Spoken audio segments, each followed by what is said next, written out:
We're back with another episode of Mommy Wines with your favorite wine mom, Emma Dawn. Tune in while she shares her motherhood experiences, introduces you to motivational and empowering special guests, and sips away your sins. In the Mommy Wines Confessional, mom life can sometimes get lonely and overwhelming, so she created this relatable, inclusive, and supportive space for us to be ourselves. Let loose, enjoy a glass of wine, and laugh. Get ready for today's episode. Here's Emma.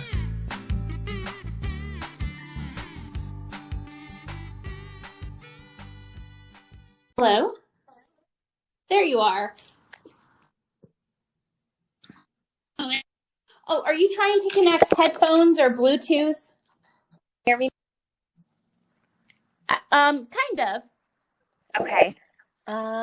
Can you hear me now? Are you trying to connect like headphones or any kind of like a Bluetooth? I was, but I could try to take them out. Oh, yeah. It kind of is like the best audio when it's just like your phone as a speakerphone call. Okay, perfect. Let me try to take them out.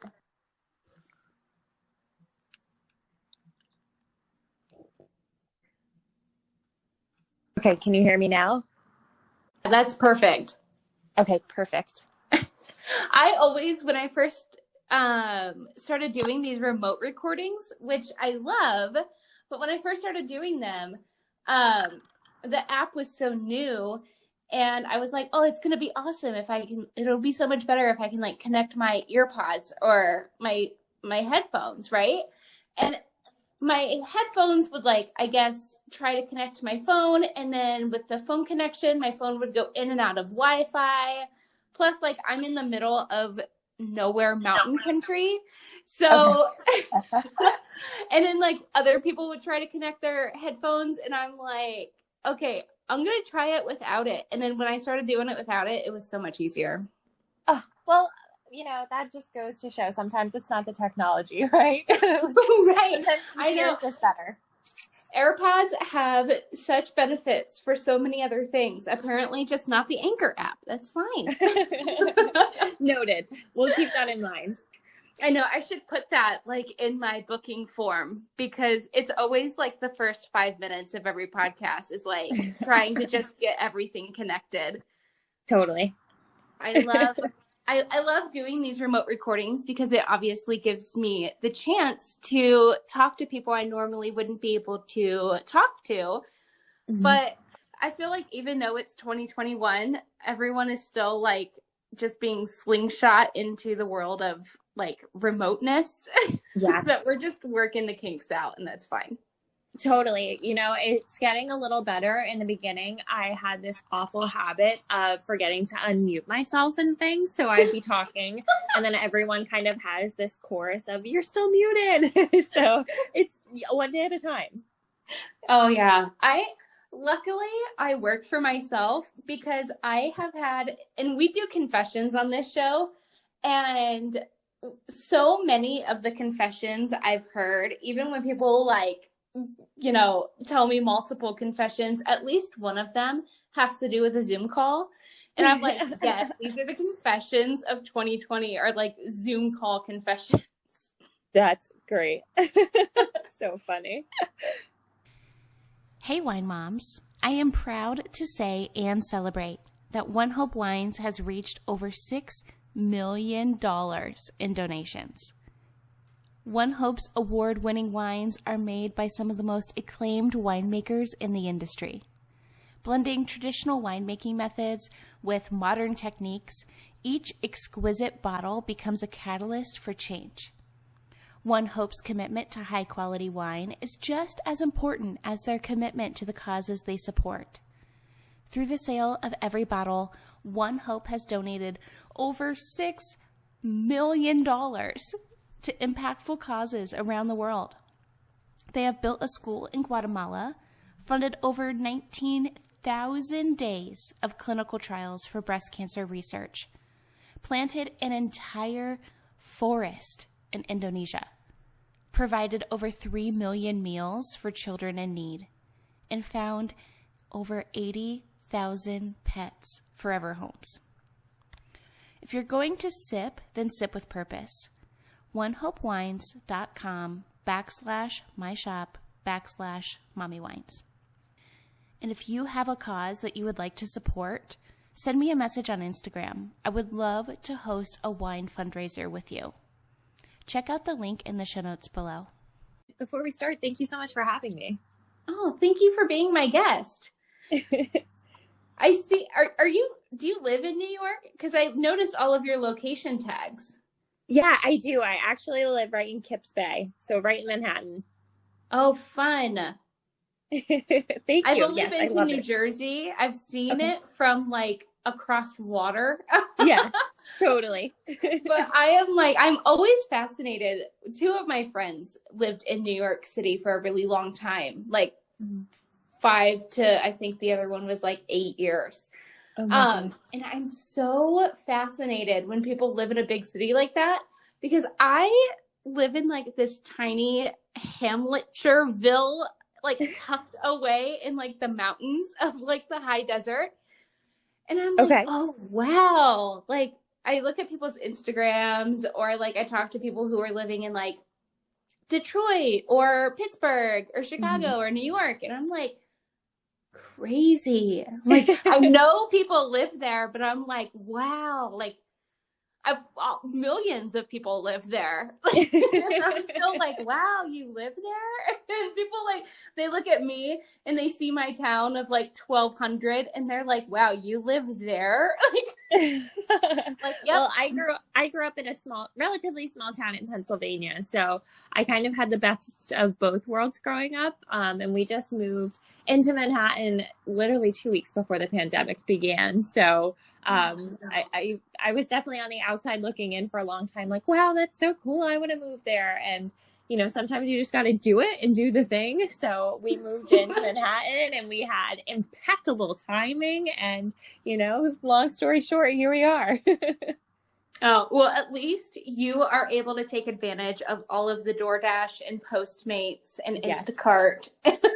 Totally. I no longer have those privileges anymore. Since I moved back to Nevada from Salt Lake. So there's definitely some luxuries of living in civilization that I miss. But luckily you're able to take advantage of all that and just stay cozy and at home. Absolutely. Well, it's definitely something fun to do. If you ever plan on having kids, that's like the one thing I wish I would have done out of all the crazy things I did in my life was I'm from Ohio. So I went to go look at this downtown Cleveland apartment that was above an Irish pub. They had like these super like giant loft style apartments where like everything was like super open, and they exposed like old brick, and all the buildings downtown are super old, and they had like the same roof as the Irish pub had, which are these like copper tin tiles. Amazing. Or not roof, but ceiling. Right. So all the lofts like above in this building, which it was a walk up, which I'm sure you know all about living in the city, but you had to like walk up like 4 flights of stairs to get to this giant loft style apartment. And I looked at it because I was going to rent it. And I'm like, oh my gosh, like I'm 23. When am I ever going to have the opportunity to do this ever again? I need to like just pull the trigger and do it, because it was super just like awesome. Like right downtown, I could walk to any restaurant I wanted, the comedy club, like any kind of lounge or bar I wanted. Shopping was like 2 blocks away. And I was like, oh man, I should do this. And I chickened out. And I didn't do it because I was like, oh, I don't know. Like there's so many people around me all the time. I'm going to be like, it's a loft, so I couldn't have a roommate. Or I guess I could have. I'm sure people make it work. But I didn't have a roommate planned. And I was like, I don't know. I'm a chicken. And I didn't do it. So, oh my gosh. Well, thank you guys for pulling the trigger. Thank you so much. And, you know, things always figure a way to work themselves out. So I know. I look back and they turned all of that, all those loft style apartments into a co-working space. Mm-hmm. And now it's like, I don't know, I guess rented for like multi-use spaces. So I'm like, they're not even apartments anymore, but that's okay. The time has passed. I've moved on to a new phase of my life. I'm going to get over it one of these days. That's great.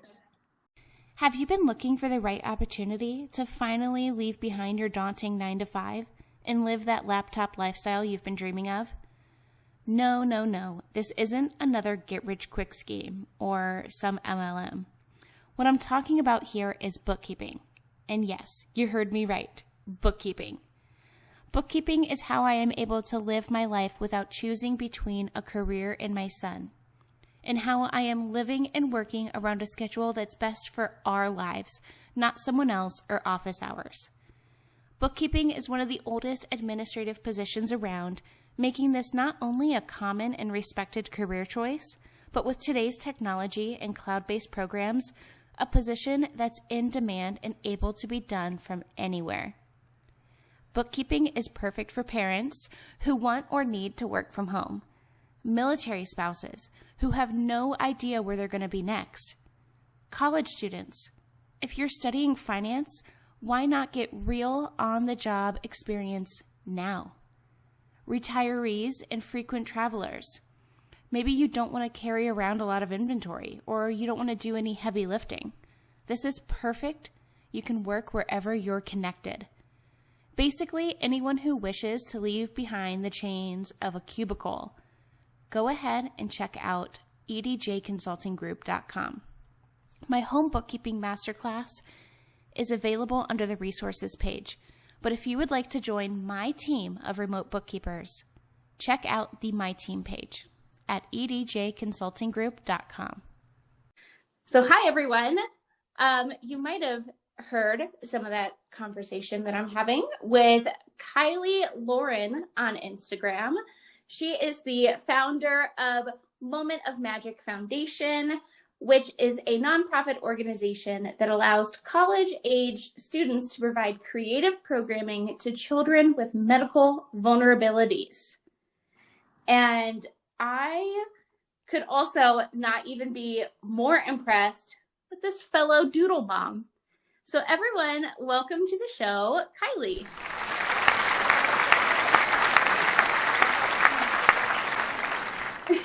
Amazing. Amazing. Thanks so much for having me.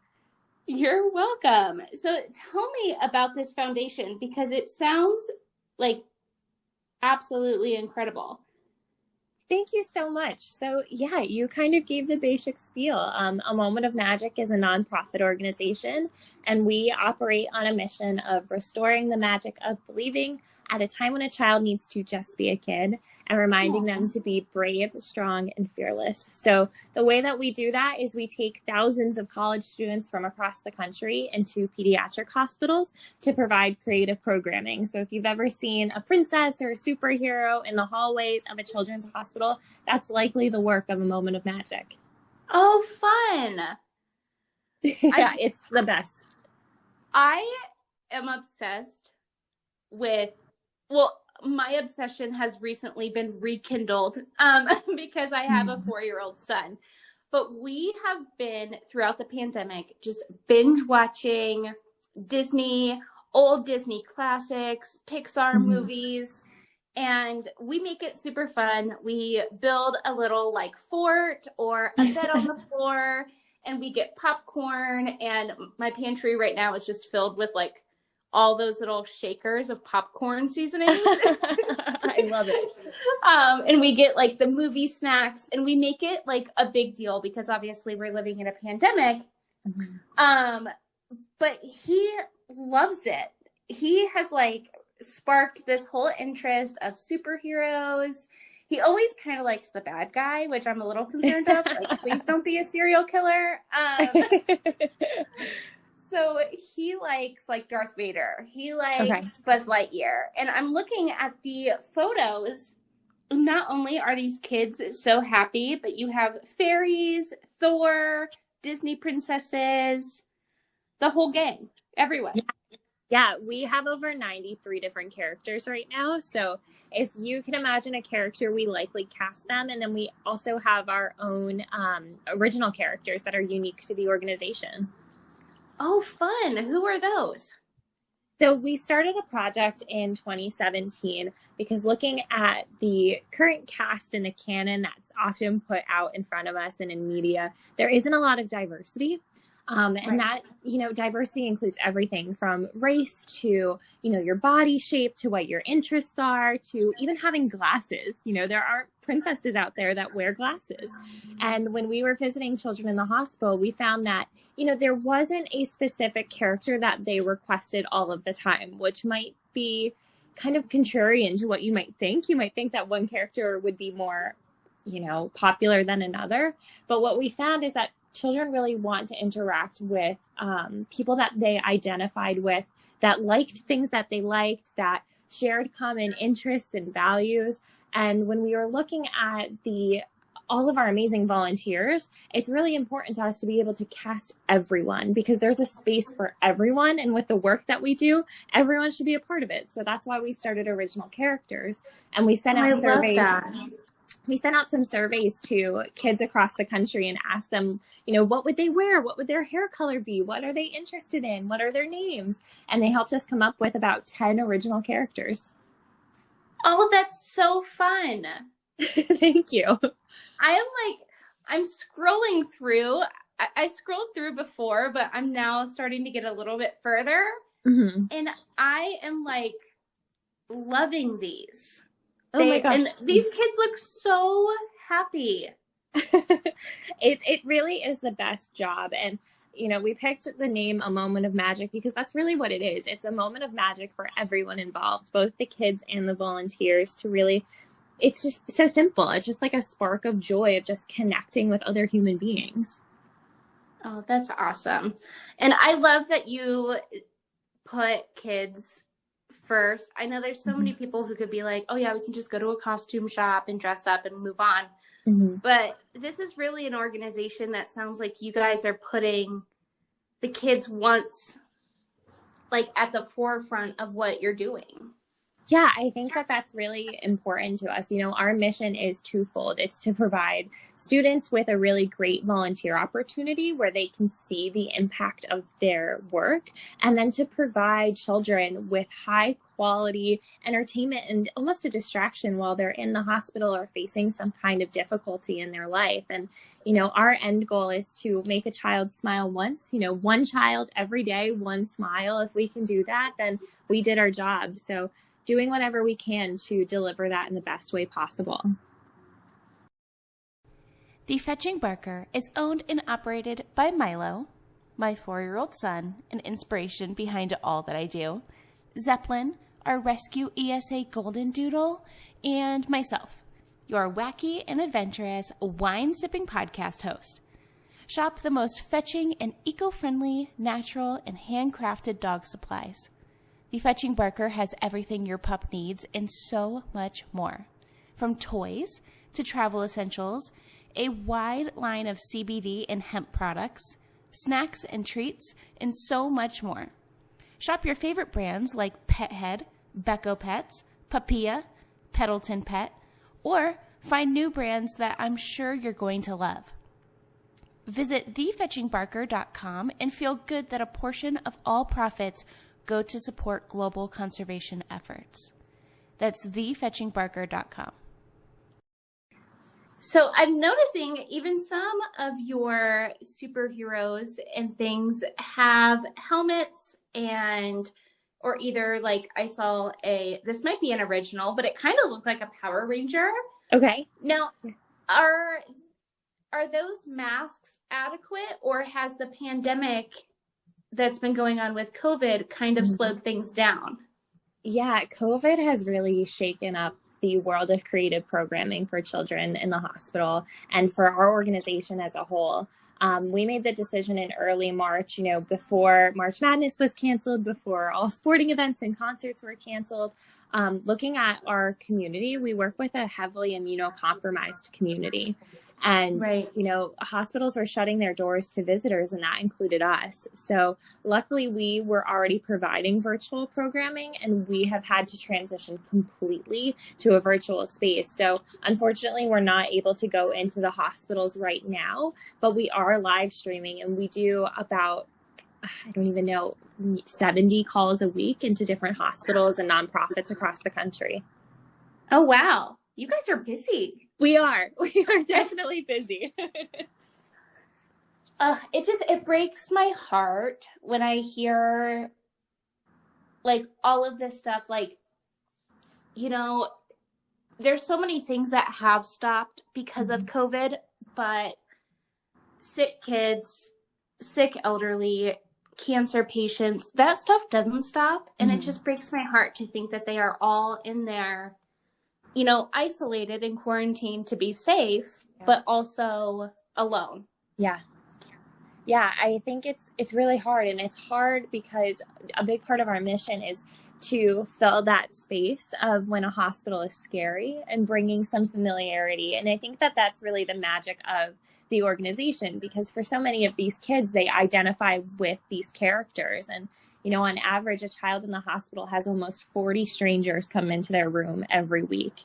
And having one person come in that's a character that they hang out with every day and see on TV, just coming in to spend time with them and, focus on just being a kid, that makes such a big difference. So while this year's definitely been difficult to navigate, and we cannot wait to get back into the hospitals again, being able to be creative and figure out this space and reach more children than ever before has really been a learning and growing opportunity for us.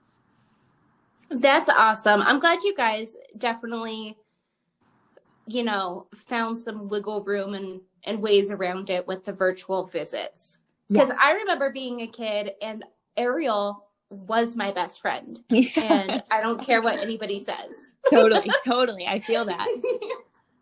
I probably watched Ariel and the dinosaur movie Land Before Time before I was 8 years old, probably like 100 times. Oh, totally. And I think we all had that movie, right? Like, I loved Beauty and the Beast so much that I would rewatch it on VHS until I broke our VHS player. We all have those movies. And I think for us, we're trying to just capture the essence of like, what is so rewatchable about that? What made that feel good, and what can we do to really transpire that and make it something that we can give to people in a different way? Totally. I also love how they have started remaking some of the old Disney classics, like I forget her name. I think it's Emma also, but the girl from Harry Potter. Yeah. Emma Watson. Yeah. She was in like the live remake. Yeah.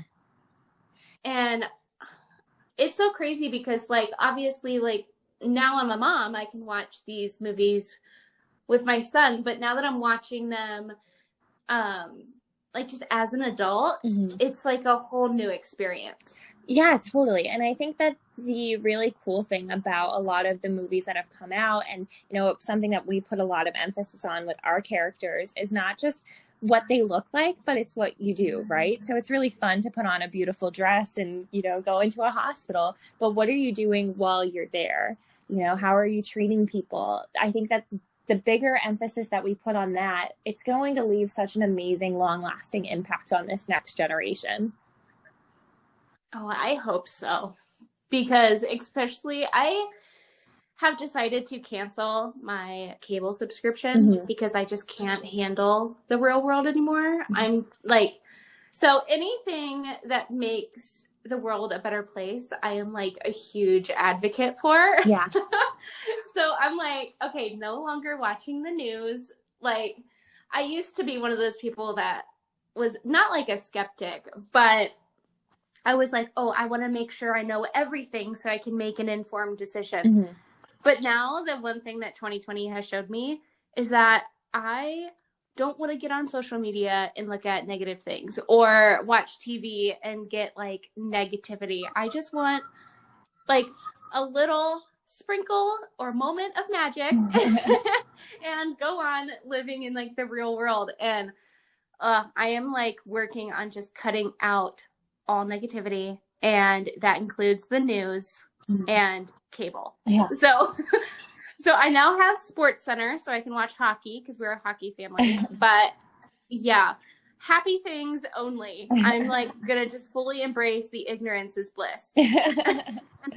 And hopefully, you know, we can kind of, as time goes on and studies and everything, there can be a grasp on this COVID situation so you guys can get back into spreading your own moments of magic. Yeah, we cannot wait for that to happen. It really can't come soon enough. You know, reflecting on the last year and exiting 2020 and looking forward to 2021, there was never a time where we could have ever predicted that we wouldn't be in a hospital for 9 months. You know, we're almost at a year now that we haven't done a hospital visit. And, you know, that's our entire business model. So we can't, Right. It's almost unfathomable to think that like we've really had to transition everything that we're doing and still provide this service that's so needed to these kids. And we've been just so grateful to our community of volunteers and supporters that have been able to help us navigate these really difficult and unprecedented times.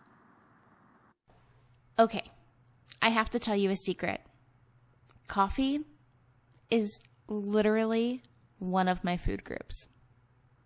Having my son home with me all year, expanding my practice EDJ consulting group, relaunching my super fun and spooky podcast, Tales After Dark, and running our eco-friendly pet shop, The Fetching Barker, it's honestly what keeps me moving and retaining the little bit of sanity I have left.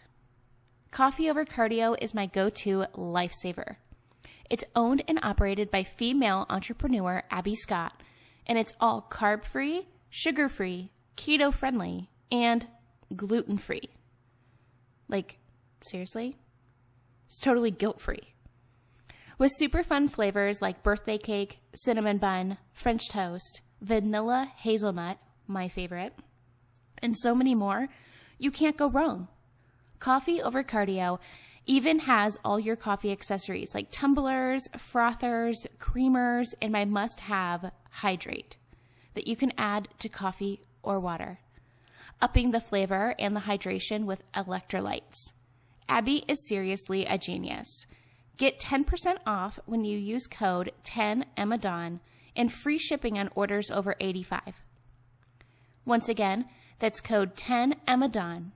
The link is in the show notes below.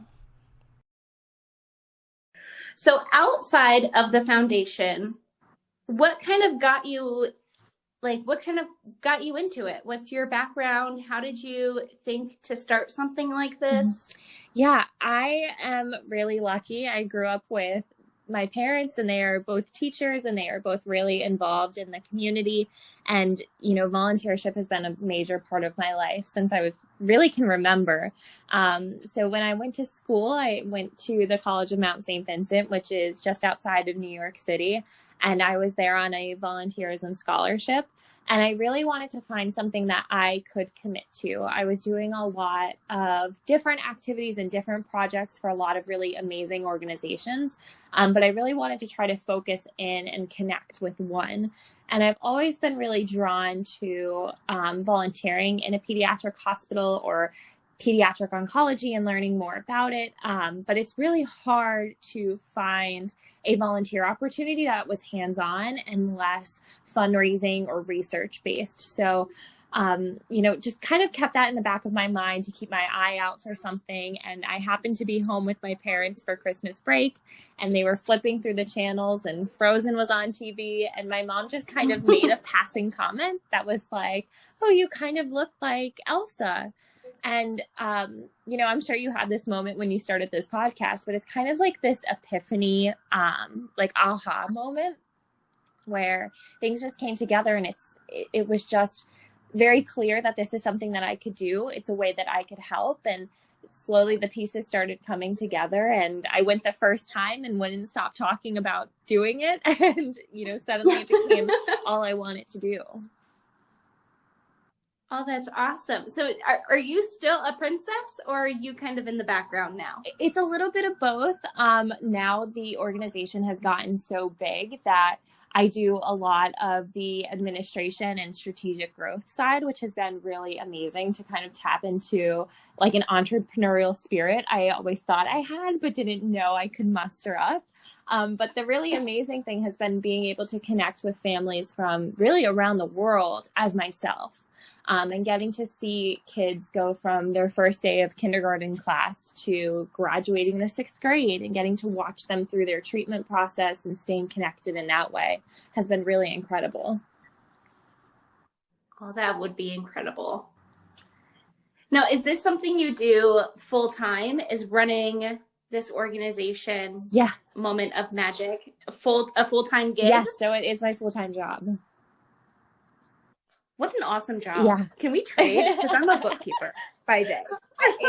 It is really amazing. And I think, it doesn't come without its really difficult moments. There is a really difficult reality to what we do. And we work with children that are medically vulnerable in all kinds of capacities. So whether that's a child going through cancer or children in the foster care system, we are constantly confronted with realities that are different than our own or, our own lives. So it's a difficult job, but it's definitely the most rewarding job that I could ever imagine. Oh, I'm so glad to hear you say that. I might have to pick your brain because this month, hopefully, if I can muster up the courage to do it, I am sending a video proposal for a program starting here in the state of Nevada for the youth who have grown up in the foster system, who are in the process of aging out. And it's kind of like a adult transition guidance program where like they are able to work and they have a safe place to live and they have a flexible schedule that allows them to get like care for their mental health and group therapy, and we set goals and we work with these youths to kind of accomplish those goals. And everyone that I have talked to about it, I have a friend who is going to school to be a psychiatrist. And I have another one who is like really into fitness and like hosting these like workout classes and stuff. And I'm like, oh my gosh, you guys should be involved. And like, I talked to them about it and they're like, this is great. We need this, the whole whatever. And I'm like, okay, well, like now I'm to the point where everything is written out. The slideshow presentation, because of COVID, is done. All I have to do is like put it together and send it. And now I'm kind of like going from this thing that I was so passionate about and excited to be working on to now it's like the home stretch. And I'm like, okay, well, this is me chickening out, getting nervous. No, you got to do it. That's the best time is when you don't really know if it's going to work out and you did all the hard work already. So you got to go all the way through. It sounds like a really amazing idea. So I'm going to push you in that direction. You got to do it. I'm supposed to be recording the audio for the presentation this weekend. So I'm like, and since me and my son's dad, we co-parent, this is like the only weekend that I could do it because it's the only weekend I'm kid free. So my house is quiet. So I'm like, oh my God, like if I don't get it done this weekend, I have to wait and then it would be February. So I'm like, ooh, I'm nervous. It's okay to be nervous. You just got to take the leap and do it. I really live strongly by that. I think that that's something that you should do. Well, I definitely want to help a Moment of Magic Foundation any way I can. And the new podcast sponsor that just came on at the end of last year is a company called One Hope Wines. They raise a ton of money for organizations and nonprofits all over the world through their wine sales. So if you want me to host a fundraiser or anything I can do, let me know because I don't even really live near a hospital and I'm definitely not a Disney princess, but I want to help any way I can. Well, that would be amazing. And thank you so much for offering to do that. That's beyond generous. Thank you so much.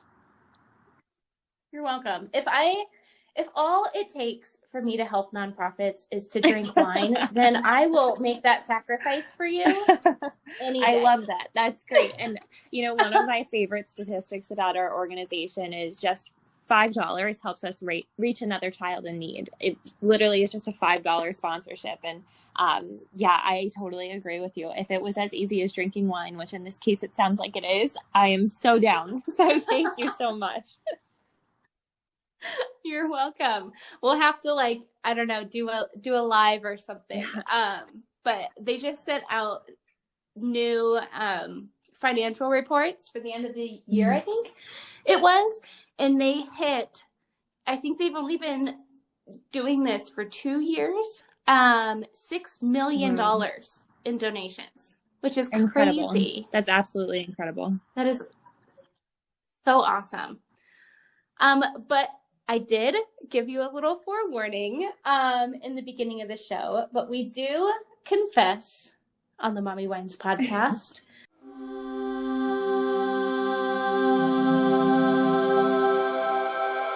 So did you look at the form, or did you prepare a confession, or did you have anything that kind of stood out? I do. In the front of your mind? So this is my favorite part of the show. I have a story about kind of like a snafu that happened on a visit. And I was going to visit a little girl that I visit quite frequently. And, kind of the behind the scenes magic is you have to arrive to the home ready to go. We're all dressed up and, supposed to look princess perfect. And I get out of the car and I go to knock on the door and I go to step inside, and the little girl comes running up and hugs me, and she steps on my skirt and I kind of twist in a weird way. And you just hear this awful rip, like awful. Oh no. And I can suddenly feel a breeze right on my backside. And I'm just thinking, like, what do I do? So I kind of had to make pleading eyes with the mom to kind of escort me out into another room quickly. And I had to stand with her as she sewed my skirt in full, costume, ready to go, and had to kind of stand there in a very compromising position. So it was very interesting. It's like been one of those stories that's like, always have a plan B in case something goes wrong. But that was definitely an interesting confession time that I don't think I've told many people.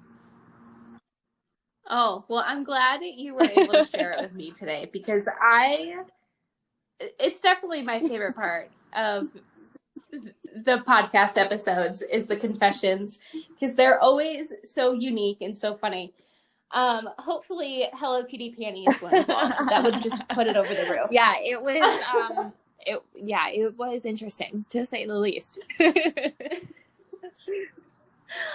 Well, hopefully you saved the magic for the little girl and she wasn't too curious as to what was going on. Totally. Her mom was a superhero and definitely won MVP that day.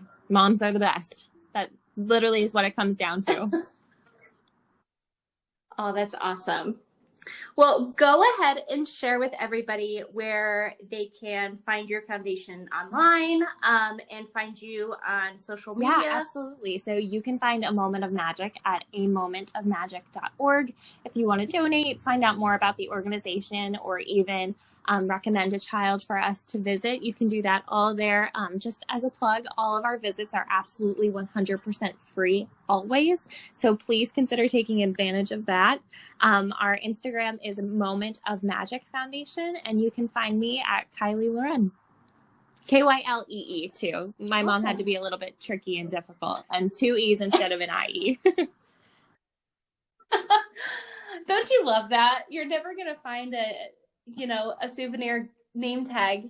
Totally. You go. My future mother-in-law found one and she was so excited she bought it. And I was very appreciative because my inner 8-year-old self was always very frustrated because I can never find souvenirs, but she found one. And, I use it every day.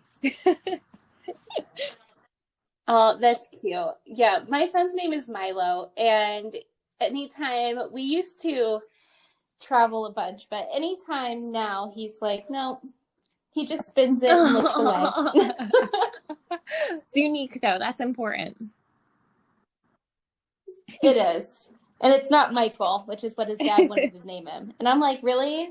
And he's like, it's like a family tradition. And I'm like, yeah, but there's like a statistic they say that there's, I don't know, like 27,000 Michaels being born like a month or something, or maybe a year or a day. I don't know. I'll have to look it up. But it's like the most common name in like the entire world. And I'm like, no. That is so funny. Well, I like Milo. I think that that's a great name.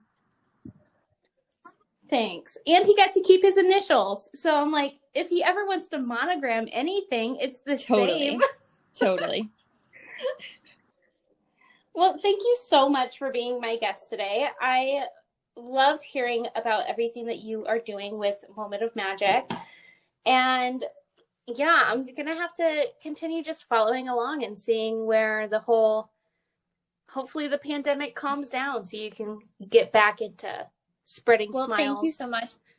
Thank you so much for having me and for sharing about our organization. We sincerely appreciate you using your platform to share a little bit about the magic. So thank you. Thank you so much. You're so welcome. Well, enjoy the rest of your weekend. Thank you so much. You too. Bye. Bye-bye. Are you a fan of the Mommy Wines podcast? Well, of course you are, or you wouldn't be hearing this right now. One of the best ways to support the show you love, besides obviously tuning in every Wine Wednesday for new episodes, is shopping the Mommy Wines merch store on teespring.com. This is where you'll find all of the Mommy Wines branded goodness, mugs to hold your coffee over cardio morning Java, iPhone and Samsung cases, premium ultra soft hoodies perfect for upcoming cooler months, and of course flowy tees and tanks flattering on every mommy out there. Go shop the Mommy Wines storefront on teespring.com and make sure to use code WINEMOM for free shipping. Thank you for listening to this episode of the Mommy Wines podcast. Make sure to leave a rating and review. To support the show you love, check out the exclusive branded merchandise on themommywines.com. For extra sassy, honest, and potentially controversial content, make sure to join me over on the Mommy Wines Patreon. Also, don't forget to check out the other shows on the MW Network. If you love scary stories and true crime, you'll love Tales After Dark. More shows are coming soon, so make sure to stay connected on social at Mommy Wines Podcast. And until next Wine Wednesday, mamas, parent and drink responsibly.